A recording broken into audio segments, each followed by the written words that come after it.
The principles of the treaty weave through everything that we do. It's in our values, it's in our participation with each other. It's about saying, this is what happened, what impact does that have on us?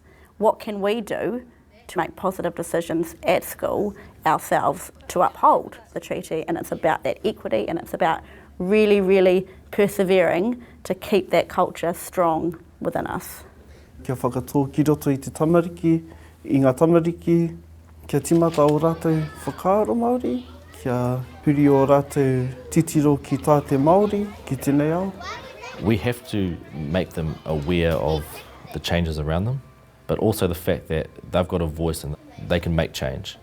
Whether it's a 5-year-old writing to a local dairy about selling lollies to Year 6s writing to the Prime Minister about single-use plastic bags. Everyone can make a difference, and they've got a role to play in making a difference and making a change and challenging what has been the norm. We often use New Zealand context, but depending on the issue, we might use overseas context as well. And look at an issue and then go, this is what this issue is, this is what these people have done. What can we do? What impact can we have? What does this mean to us? These students are Newtown. They are going to be the future MPs of this area. They need to value and be proud of where they live.